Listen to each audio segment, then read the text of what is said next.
법을 청해 듣도록 하겠습니다. 반대 합장 인사를 하시겠습니다.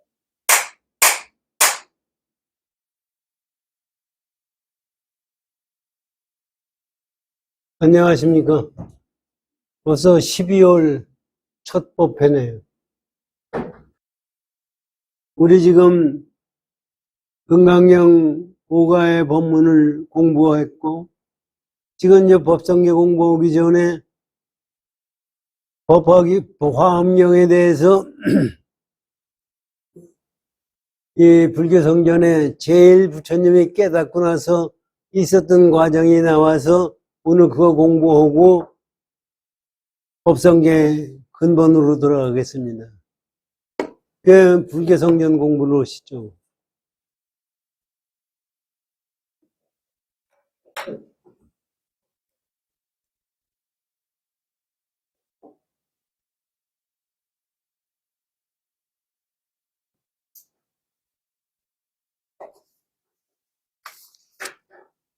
보살의 길,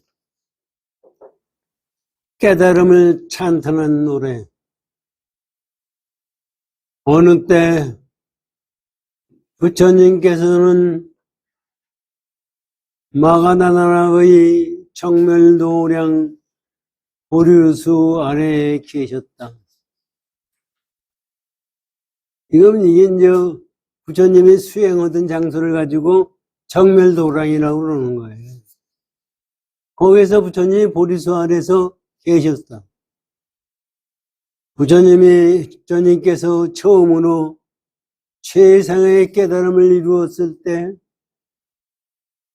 대지는 밝게 빛나고 여러 가지 보석과 꽃으로 장식되어 아름다운 향기가 넘치고 있었다. 부처님 둘레에는 온갖 아름다운 꽃들이 쌓여 있고 그 위에 금은, 유리, 산호, 화려, 자고, 만호 등 진귀한 보석들이 박혀 있었다. 나무가지와 잎새마다 찬란한 빛을 내어 눈이 부셨다. 이와 같은 풍경은 부처님의 신통으로 나타낸 것이다. 부처님께서는 사자자에 앉아 최상의 깨달음을 이루었다.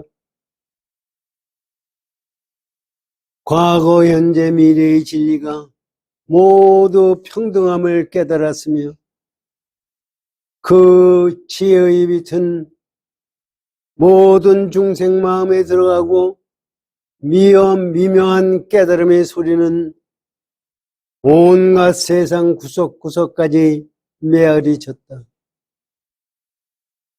이게 이제 여기까지 읽고 우리 한번 생각해 보시면요.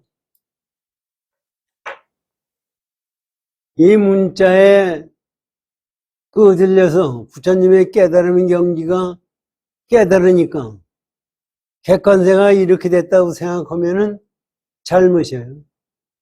유의법이에요. 불교는 유의법이 아니라 무의법이에요. 그러면 부처님이 깨닫고 나니까 세상이 그렇게 변화됐느냐? 그게 아니에요. 그렇게 돼서 만약 깨달아서 세상이 이렇게 변화됐다고 그러면은 그거는 허상이에요. 변화될 거 없이 변화된 상태. 공돌이를 얘기하는 겁니다. 공돌이를 우리 중생들, 부처님의 깨달음이 사실 이렇게 얘기할 것도 없어요. 화엄경이 최고라고 그러는 거거든요. 화엄경이 왜 최고예요? 공돌이의 최고고 최하가 있을 수가 없어요. 모든 게 공이에요. 그런데 공돌이 얘기를 해야 중생들은 뭐가 공돌이냐? 공을 깨달아야 뭐가 되느냐? 절대로 생각도 못해요. 그러니까 공돌이라는 게 중생들이 생각하는 게 뭐예요? 화려한 것만 생각해요. 그러니까 그거를 화려한 걸로서 공돌이 된 세상은 화려한 걸로서 장식됐다고 설명을 해주는 건데 이것은 거짓말이에요. 공이 어떻게 뭘로 장식이 돼요? 공은 장식할 수도 없고 있는 것도 아니고 없는 것도 아니에요. 그거를 깨달으라고 얘기해요. 부처님이 깨달은 것은 공돌이라는 겁니다. 그러니까 사람들이 그것을 제대로 깨닫지 못하고 공부하다 보니까 차승스님 같은 사람 생기고 스님이 제대로 그것도 가지고 공부를 했는지 몰라도 그냥 말에 끄들려가지고 세상을 사는 거예요. 그래가지고서 공부를 했다고 그래요. 이 세상에 이런 거 화려한 거 가지고만 추구한다 그러면 말이 안 되는 겁니다. 사실 지금 여기 말씀하잖아요. 꽃으로 화했다. 아니 여러분들 생각해 주십시오.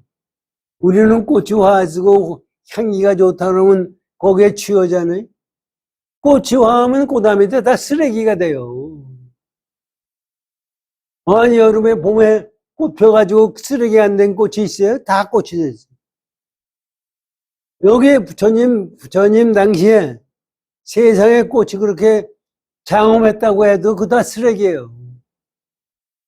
그것을 또 금은 보석을 가지고 다 했다 하더라도 그거 많으면 보석이 아무리 많아도 아무리 귀해도요 많으면 쓰레기예요.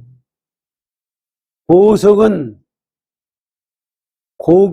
귀중해야 보석이에요.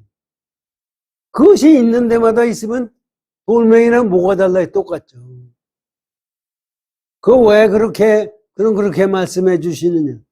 중생들은 욕심 가지고 세상을 보니까 전부 보석이 있어야 돼요. 그러니까 이 공도를 깨닫게 되면 그런 거를 다 충족시킨다고 말씀해 주시는 거예요. 사실은 공도를 깨닫으면 충족이 돼요. 충족이 되는 것이 우리가 생각하는 유의법으로 생각하는 게 아니라 무의법으로 충족이 됩니다. 그래서 고통이 없는 거예요. 깨닫고 나서는 윤회를 벗어난다고 그래요. 윤회를 벗어난다면은 지옥세계도 없는 거예요. 지옥세계만 없는 게 아니라 천당도 없는 거예요. 그러면 깨치고 나니까 없는 게 아니라 실제적으로 없는 거예요. 천당도 없고 지옥도 없는 거예요. 그러면 죽음은 구만이냐? 이것은 죽음은 구만이라고 생각하는 것은 우리 유의법이에요. 그거는 잘못된 생각이에요. 그냥 공도리를 생각해야 있는 것도 아니고 없는 것도 아닌 경지를 깨달을 수가 있는 거예요. 그렇게 아시고서 여기 다시 이제 읽겠습니다. 여기 과거, 현재, 미래의 진리가 모두 평등함을 깨달는 진리가 그대로 과거나 현재나 지금이나 똑같다 이겁니다. 그 지혜의 빛은 모든 중생들의 마음속에 들어가고 미묘한 깨달음의 소리는 온 세상 구석구석까지 메아리 쳤다. 그것은 마치 호응을 지나가듯 무엇에나 걸림이 없었다. 거기에 진리에 걸림이 있으면 진리가 아닙니다. 또 지혜의 빛으로 어둠을 사르고 무수한 불국토를 나타내어 여러 가지 방편으로 중생을 교화하셨다. 여기 보세요, 얘기.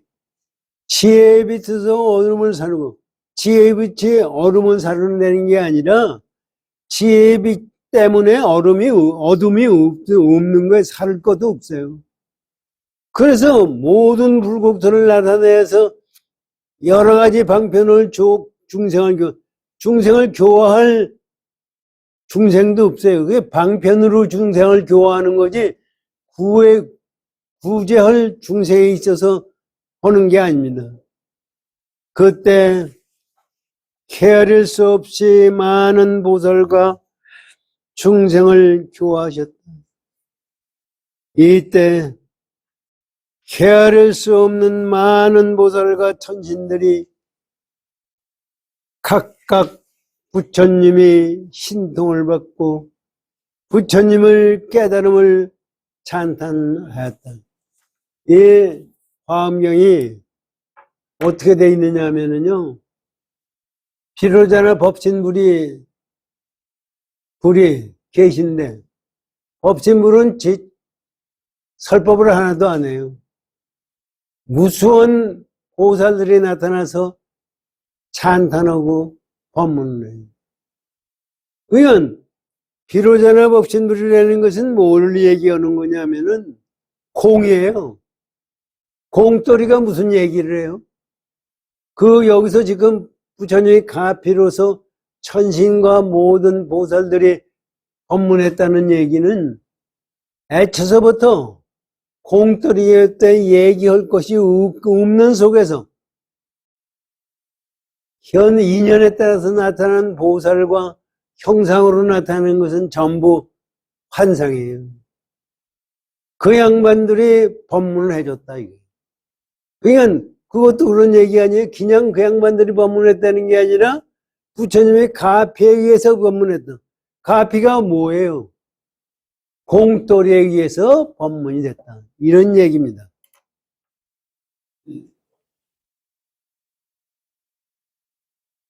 그거를 부처님 깨달음을 찬탄했다는 것은 공돌이를 찬탄했다는 얘기예요.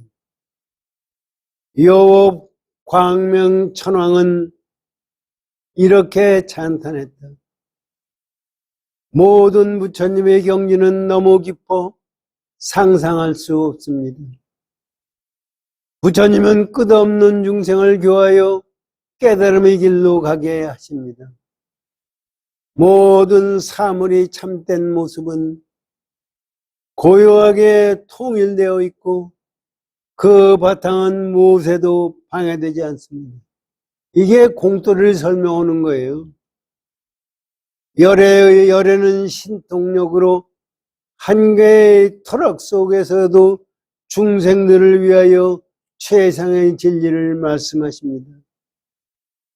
열애는 진리의 깊은 뜻을 살피고 중생의 능력에 따라 불멸의 가르침을 비처럼 내리십니다. 그 때문에 많은 진리의 문이 열리고 고요하게 통일되어 있는 평등하고 진실된 세계의 중생을 이끌어 드립니다. 이게 공돌이에 깨닫게 하기 위해서 끌어들인다는 얘기예요. 그때 시기 대법 전왕은 다음과 같이 찬탄했다. 부처님 몸은 청정하고 항상 고요합니다. 시방세계를 비추더라도 그 자취가 없고 형체를 나타내지 않으며 마치 허공에 뜬 구름과 같습니다. 이처럼 부처님의 몸은 고요한 선정의 경지이므로 어떤 중생도 생각으로 헤아릴 수 없습니다. 또 열애는 진리의 큰 바다를 한 소리로 남김없이 말씀하십니다.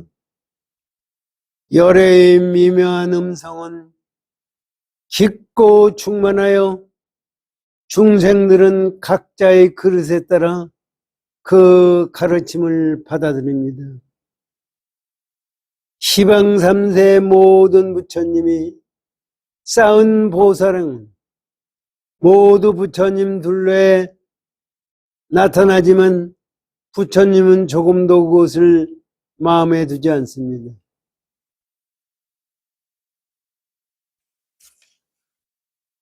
부처님 몸은 허공과 같아 다 할 수 없습니다. 부처님의 모양이 없으니 무엇에나 걸림이 없습니다. 이것도 전부 공도를 설명한 거예요. 이게 무슨 유의법으로 이걸 설명을 하고 하는 것 같이 느끼지만은 유의법이 아니라 공도래요. 이건 우리가 부처님을 깨닫는 것은 공도를 깨달아야 그게 철저한 깨짐이라는 것을 지금 말씀해 주시고 있는 거예요. 다음에 일왕천자는 다음과 같이 찬탄했다. 열애의 지혜 광명은 끝없는 시방세계를 두루 비치고 모든 중생들로 하여금 있는 그대로 열을 보게 하십니다. 중생들의 세계는 큰 바다처럼 넓지만 열애는 그 마음을 잘 아시고 중생의 지혜 바다를 열게 하십니다. 열애는 이 세상에 출현하시어 널리 시방세계를 비칩니다. 열애의 법치는 무엇에도 견딜 수 없으며 최상의 지혜로서 진리를 말씀하십니다. 열애께서 중생들이 갖가지 생활 속에 들어가 고행하는 것을 오로지 중생을 위해서입니다. 그때그때의 형편에 따라 열애는 미묘한 몸을 나타내십니다. 그것은 마치 구름달과 같이 밤하늘에 밝고 은은한 빛을 비춰줍니다. 무지에서 마음이 어두운 중생은 눈을 잃은 장님과 같습니다. 열애는 괴로워하는 중생을 위해 밝은 눈을 뜨셨고 지혜의 등불을 밝혀 청정한 몸을 중생 앞에 나타냅니다. 이게 이제 이걸 가지고 생각하시면요. 아니, 부처님이 깨닫고 그렇게 이 세상에 전부하는데 왜 우리 중생들은 이게 전쟁터가 되고 싸움이 나고 지금 우리나라 정치계도 얼마나 많이 싸움판입니까? 전부 지구상에 있는 이 모든 사람들은 싸움판이에요. 그게 어떻게 청정한 겁니까? 그게 어떻게 광명의 세계입니까? 그것을 겉으로 봐서 광명의 세계가 아니지 공도를 깨치면 전부 광명의 세상입니다. 그것을 지금 설명하는 거예요. 그런데 우리가 금강경 공도를 공부했지만은 이 말씀 우리가 이해할 수가 없어요. 어떻게 이해해요, 여러분? 내가 생명을 살고 내가 고통스럽고 내가 보는 모든 세상 사람들이 고통에 취해가지고 댕기는데 어떻게 이것이 이해가 돼요? 그래서 공도를 깨치지 않고선 이해가 절대로 안 되는 거예요. 공도를 깨치게 되면은 거긴 지옥세계도 없고 천당세계도 없어요. 전쟁도 일어나서 고생하고 어린애들 모으고 지금 이스라엘 팔레스타인하고 싸움하는 거 보세요. 거기 젖먹이들이 인질도 참히고 그 얼마나 고생을 해요. 그런 것이 있는데 그것이 그러면 어떻게 되는 거냐? 우리는 생각이 그렇게 된 거예요. 그것은 유의법으로 존재하는 거예요. 무의법으로는 존재하지가 않는 거예요. 그런데 그거를 했다고 해서 어떻게 되냐? 우리 지금 제가 수학을 가지고 자꾸 얘기하잖아요. 1, 2, 3, 4 숫자는 0이 아니에요. 아무리 0을 숫자로 얘기한다고 그래도 0이 되지가 않아요. 그런데 숫자가 아무리 많아도 0 가지고 보면 0이에요. 근데 세상에 그런 얘기가 어떻게 있을 수가 있어요? 여러분들, 그런 얘기가 많으면 많은 거지. 거기다 0을 곱하니까 0이 돼요. 어떻게 그럴 수가 있어요? 여러분들 지금 뭐 우리나라에서도 삼성이다 뭐다 돈 많은 기업, 미국 세계적인 기업이 돈 많은데 그거 0을 곱하면 0이 돼요. 아니 그걸 믿는 사람이 있어요? 공돌이로는 믿을 수가 없어요. 이 세상에 존재하는 걸로 보기 때문에 믿을 수가 없는 거예요. 그런데 이 세상은 존재하는 것이 아니에요. 존재하는 게 아니라 환상으로 존재하는 거기 때문에 공이에요. 그러면 지금 우리가 생각하기에 숫자가 많은데 0을 곱하면 왜 0이냐? 그거를 믿지 않으면은 현재 과학에서 만드는 로켓이다, 스마트폰이다, 우리가 생각하는 것도 그거 존재하지가 않는 거예요. 지금 우리가 스마트폰이다, 로켓이다, 뭐 하는 것을 만든 건 그 수학의 기초로 해가지고 만들어졌어요.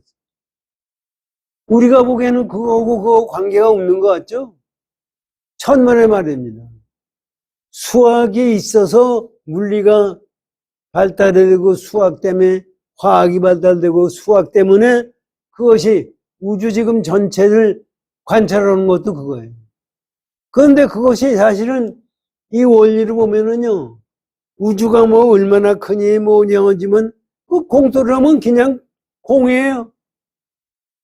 그 어디로 가는 거예요? 지금 우주가 커진대요. 어디로 커지는 거예요? 커질 때가 있어요. 커지죠.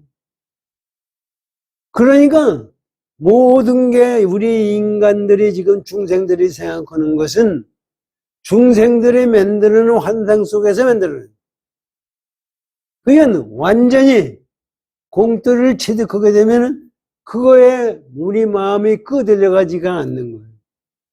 우리 마음이 공돌이와 두 개가 둘이 아닌 경지가 되면은 우주의 공은 공이나 나의 공이나 똑같은 거예요. 우리가 보기에는 우주는 크고 나는 적어서 알맹이도 아니죠. 아주 조그맣 것 같아서 차이가 있는 것 같은데 그것은 유의법으로 생각할 때 있는 거예요. 우리가 실제적으로 이 세상 살면서 할 수 있는 것은 무의법으로서의 공돌을 깨닫는 것밖에 없어요. 그거를 깨닫지 않으면은 어떤 것이 있다 하더라도 가짜예요. 그래서 우리 스님들 사회에서도 제가 지난번에도 말씀드렸지만 신통을 믿는 종교를 믿는 스님들이 있어요. 신통을 믿는 것은 유의법이에요. 신통을 믿으면서 그것이 부처님의 가르침이라고 생각하는 사람들은 외도입니다.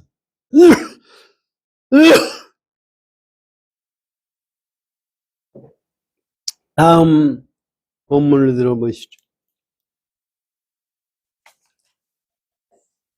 비삼은 야차왕은 다음과 같이 찬탄했다. 중생의 죄악은 깊고 무거워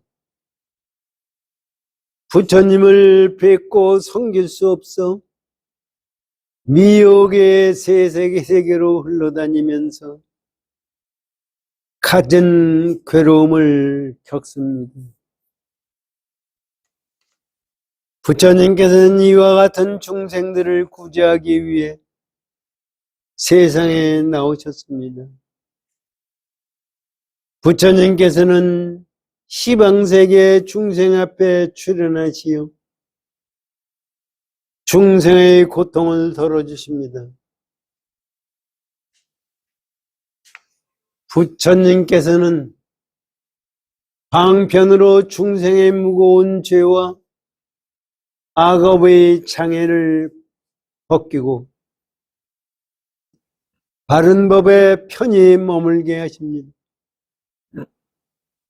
부처님께서는 일찍이 오랜 세월 동안 수행을 쌓을 때 시방세계의 모든 부처님을 찬탄한 일이 있습니다. 그렇기 때문에 그 때문에 높고 거룩한 부처님의 이름이 시방에 두루 울려 퍼집니다. 부처님의 지혜는 허공처럼 끝이 없고 그 법의 몸은 불가사의합니다. 이 밖에도 수많은 천신과 보살이 번갈아가며 부처님의 위신력을 입고 부처님을 찬탄했을 때 연화장 세계는 여러 가지로 진동하였다. 이게 이제 화엄경에 나오는 얘기인데 80권 되는 화엄경 전체가 이런 식으로 우리 신신과 행과 보살행을 설명을 합니다. 그것이 전부가 공돌에 입각해서 있다는 얘기입니다. 그래서 거기에 화엄경에 나오는 얘기가 약인 용로지, 만약에 어떤 사람이 있어서 삼세일체불 과거 현재 미래의 모든 부처님을 알고자 한다면 응관법께서 응당이 관오는데 법계의 성품은 객관세계에 나오는 모든 세상의 성품을 응광법께서 일체유심정 그 법계의 성품을 관찰해 보면 일체가 전부 일체 유심조, 마음이 낸다는 그 마음이라는 것은 우리가 보면 마음자리가 있는 걸로 같지만은 그 마음자리는 공돌입니다. 공이 만들어내서 이 세상을 만들고 이 세상이 됐고 이 세상은 그렇게 돼 있다는 것을 깨달아라 이렇게 얘기하고 있습니다. 이것에 법화경의 근본 정신이라고 생각하시고 우리 이제 해제 본문을 공부하시죠.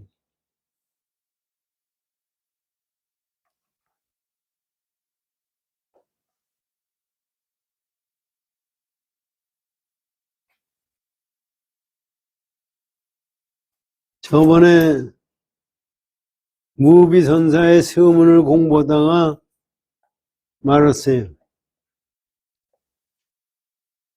6쪽의 중간을 하겠습니다. 이거는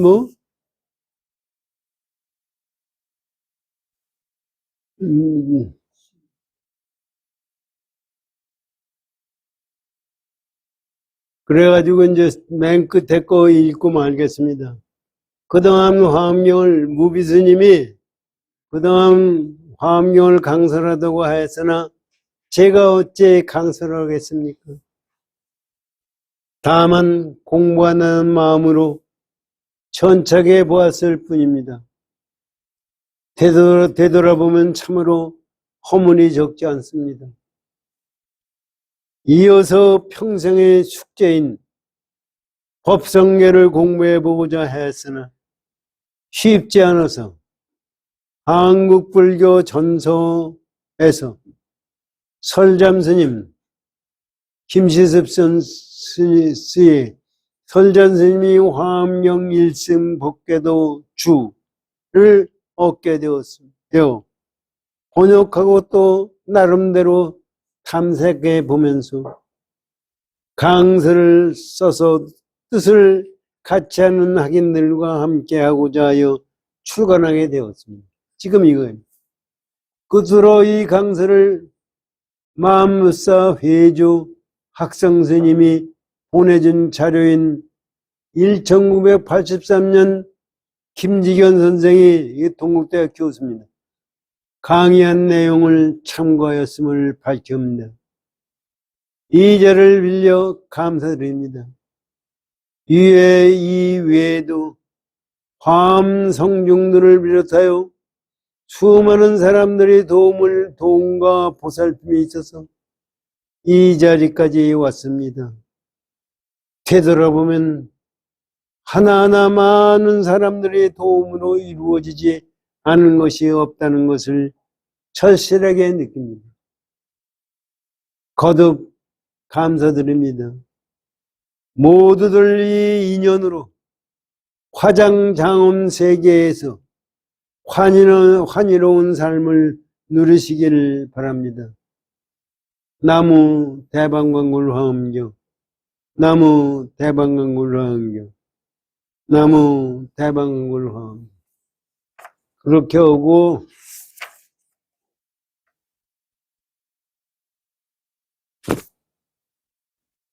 이제 이 법성계가 나와 있고 해제가 16쪽을 열어주십시오. 해제, 화엄경. 화엄경은 본래의 이름이 대반광불 화엄경이다.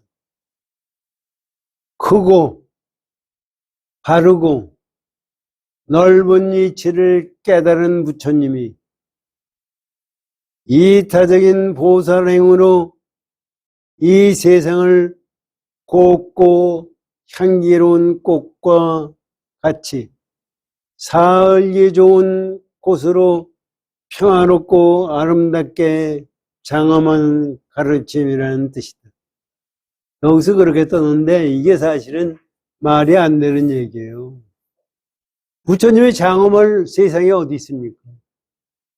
이건 제가 아까 말씀드린 장엄한 세상에서 장엄하는 것이 아니라 부처님 깨달음의 세계는 누구나 깨닫게 되면 그거는 그렇게 장엄이 돼 있다. 공돌이다.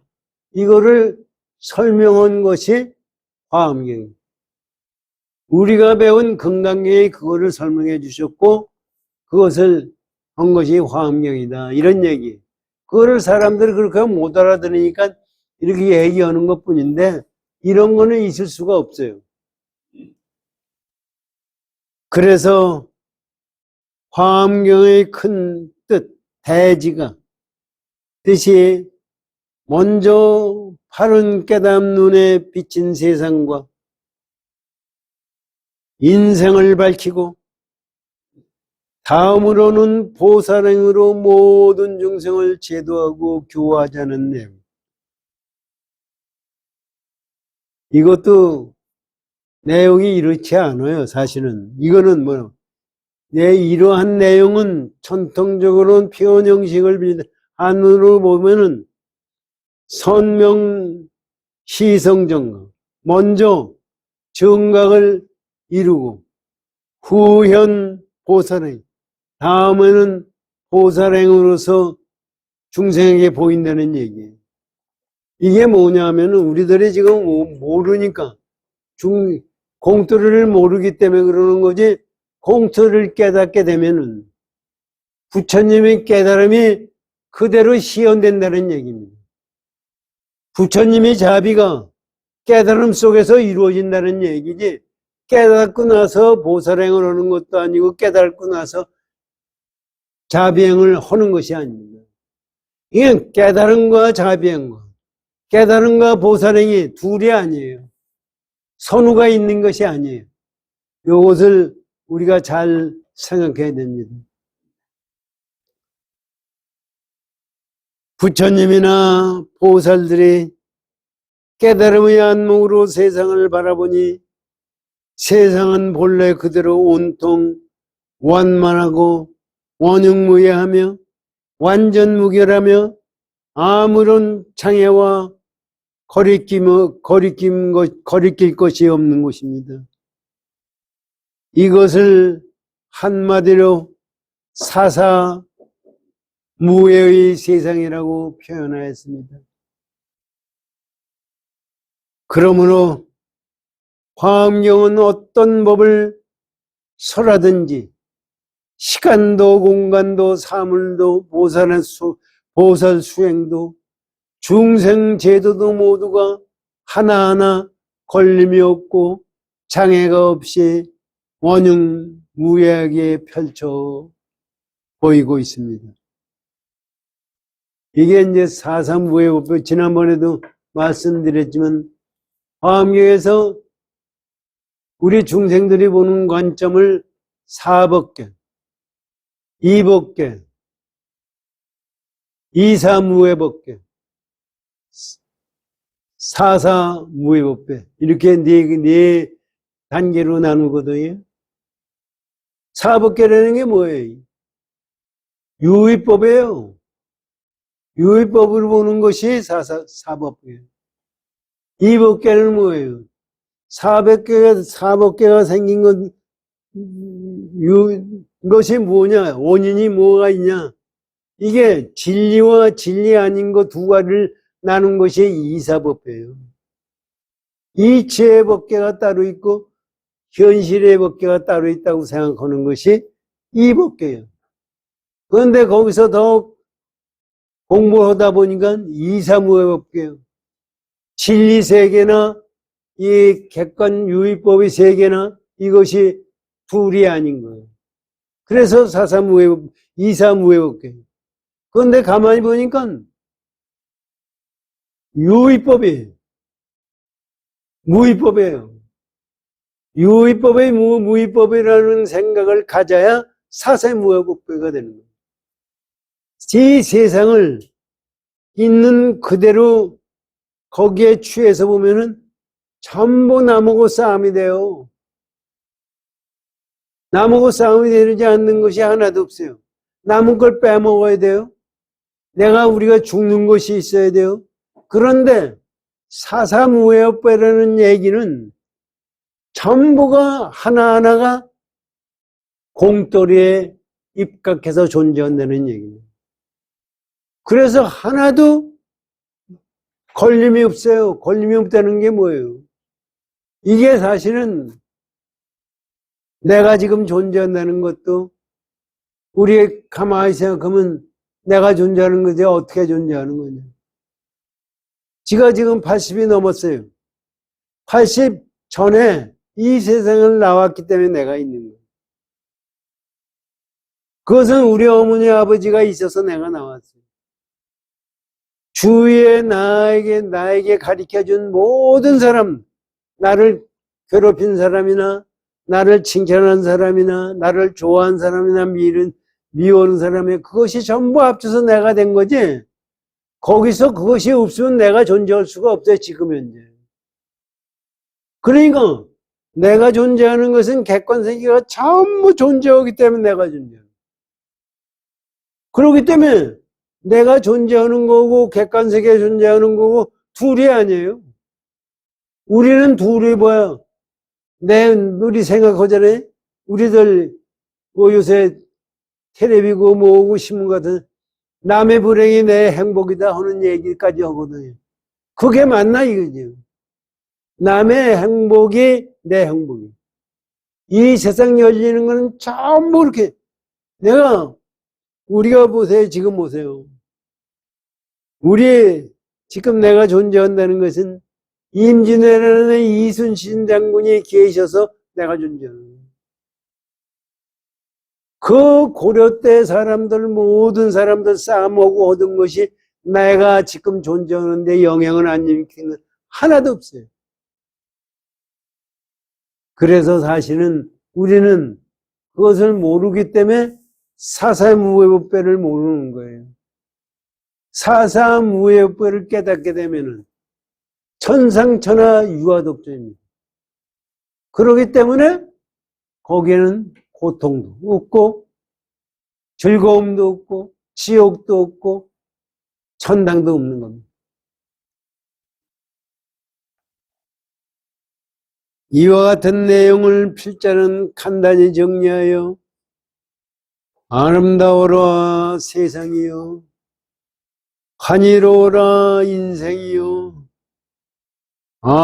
이대로가 화장장엄 세계요, 이대로가 청정몹신 비너자 분인 것을 이라고 하였다. 그러나 무상심심미묘한 깨달음이 큰 뜻을 그와 같이 주문처럼 짧게 표현하기에는 너무나 아쉬워서 처음에는 10조 95,048자로 광장설로 설하였으나 후인이 간략히 생략하여 소위 약본 화엄경인 39권의 81권으로 요약하였다. 여기서 이거는 지가 잘 모르는데 10조 95,048자라는 것은 8만 대장경 전체의 글자 수라고 저는 생각해요. 그렇게 했는데 그걸 가지고 오니까 안 되니까 80경 화엄경을 만들었다 이겁니다. 그래서 그런데 81권의 화엄경도 또 너무 많다고 여겨서 신라의 의상스님은 210자로 간추리고 다시 꾸불꾸불한 그림을 넣어서 화엄부적인 법궤도로서 방대한 화엄경을 대신하게 된 것입니다. 이건 법성계는 화엄계의 근본 정신이라는 얘기입니다.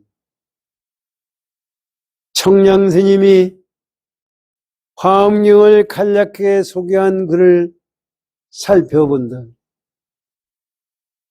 청량스님은 화엄경의 조사입니다. 화엄경의 설법은 깊고 멀고 아득하며 너무나 미세해서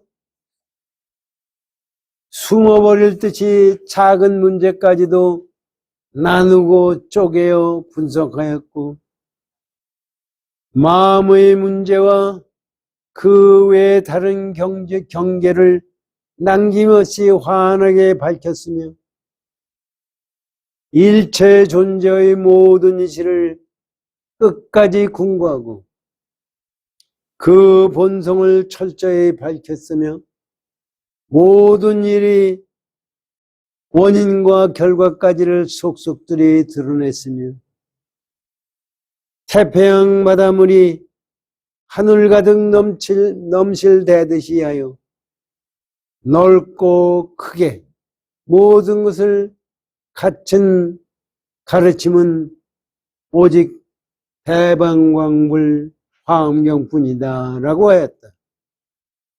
매우 짧고 간단한 글이지만 세상에서 화엄경을 가장 잘 알고 있는 분의 글이다.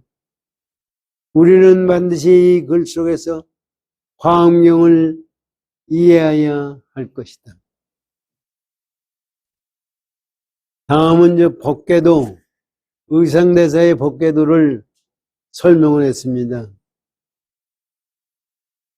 화엄일승 법궤도란 신라의 의상스님이 화엄경을 깊이 공부하고 나서 210개의 글자와 8가지 여러 개의 네모간한 그림을 그려서 화엄경에서 밝힌 법궤연계의 사상을 소술한 그림시를 말한다. 법성원흉무의상에서 제일 처음에 시작하는 법성원흉무의상에서 시작하여 구례부동 명의불로 끝나는 7원 7글자의 39, 39절로서 개성을 의의 개성으로서 법계 연기 사상의 요체를 서술하였는데 중앙에서부터 시작하여 54번을 굴절시킨 후 다시 중앙에서 끝나는 치밀하게 의도된 비대칭의 모형이 되도록 하였다. 한 시간 다 됐죠? 네? 6, 7분 시간이 있습니다. 얼마요? 6, 7분 정도. 6, 7분? 이게 이제 법궤도를 의상 스님이 사실은 신라시대 때 의상 스님이 중국 가가지고 공부한 거 아닙니까? 그때 뭐 우리 얘기들을 많이 듣잖아요.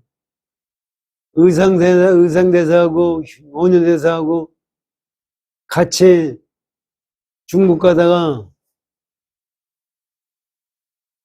원효대사가 묘지에서 깨닫고 나서 원효대사는 돌아오고 의상대사는 다시 중국에 가서 화엄경, 지엄스님은 이때서 화엄경을 공부했다는 얘기거든요.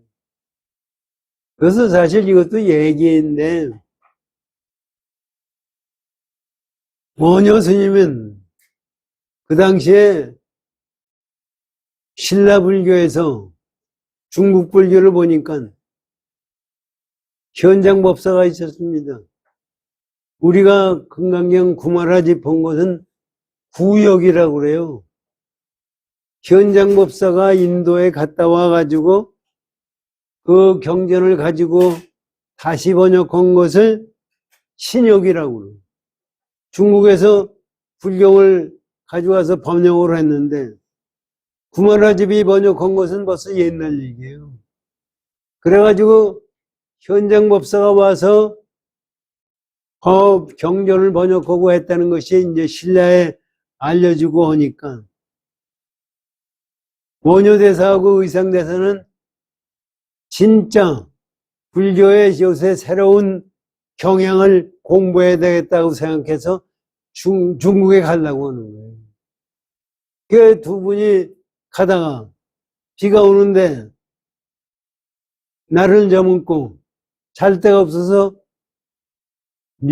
옛날 묘는 우리나라 묘같이 그저 뭐 그렇잖아요. 요새 중국 사람들 묘 가서 보세요. 뭐 돌멩이로 해가지고 거기 가서 있게 돼 있어요. 그 옛날 묘는 다 그런 식으로 돼 있었단 말이에요. 거기 가서 이제 비도 오고 오니까 이제 거기 가서 자다가 그 얘기가 있잖아요. 원효대사가 목이 마르서 물을 구워야 되는데 물이 어디 있어요. 그래서 그 당시에 우리는 요새 같으면 전기불이 있잖아. 전기불이 어디 있어요. 촛불을 갈려야 되고 옛날에 불을 켜도 사실 라이터가 있어요. 뭐 있어요. 그러니까 더듬더듬 해가지고 보니까 물이 있잖아. 그래서 그거를 먹으니까 아주 갈증나는 것이 아주 좋아서 잘 잤다는 게 아니에요. 그래서 아침에 일어나서 해가 뜬 다음에 보니까 그것이 해골바가지에 담겨 있는 물이에요.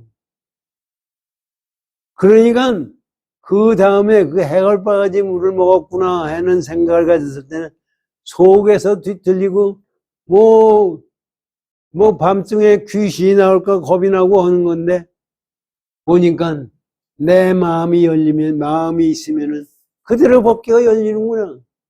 거기서 원효대사가 깨치고 나서 나는 갈 필요 없다. 사실 그렇죠. 원효대사가 그 중국에 가서 그거 공부해서 뭐해? 무슨 필요가 있어요? 여기서 깨졌으니까 다시 돌아오고 의상대사는 거기서 중국에 가셨어요. 그때 중국이라는 게 물론 하지만 굉장히 이 세상 사는 데서 공부하는 사람들이 무지하게 어려웠던 거예요. 왜 저는 그런 생각을 해요. 그런 어려운 속에서 불법 공부를 하겠다고 마음을 먹었다는 그 자체가 보통 어려운 게 아니에요. 해인사에서 만들어내는 해인지 잡지가 있어요. 거기에 인도에 갔다 온 사람이 인도에서 겪었던 것을 기록한 책을 번역했어요. 그거 보면은 참 인간으로서 어떻게 가능하냐. 현장법사도 얼마나 고생을 했으면 현장법사는 정부에서 지원을 무지하게 해줬어요. 그거를 현장법사 가는데 황제다 전부 돈 주고 다 했는데 갈 때 사람들은 많은 사람 죽고 거기 돌아온 사람이 몇 사람이 안 돼요. 그러니까 얼마나 고생을 했으면 손오공과 같은 얘기가 나오는 얘기예요. 소설이 손오공 소설이 현장법사 얘기예요. 그 사실은 지금 우리는 인도 간다고 하면 비행기 타고 잠깐 가지만 그 대신 갈 때 사막을 가면 길도 없어요. 그것을 찾아가는 거예요. 찾아가는데 가다가 길이 없으면 가만히 보면 죽은 시체, 해골바가지 굴러다니는 데가 길이에요. 그거를 찾아서 인도를 갔어요. 그는 그 양반들의 신심은 지금 우리가 생각하는 사람들의 신심하고는 근본이 달라요. 사실 그래서 이제 현장법사 얘기하려고 그러다가 딴 얘기가 됐는데 현장법사가 와가지고 번역을 했어요. 번역을 많이 했어요. 지금 우리 반야신경 번역은 이거는 현장법사예요. 관자재보살이라고 나오는 것은 현장법사가 관자재보살. 관세음보살이라는 것은 구마라집이 번역한 것을 번역할 때 구마라집이 관세음보살이라고 해요.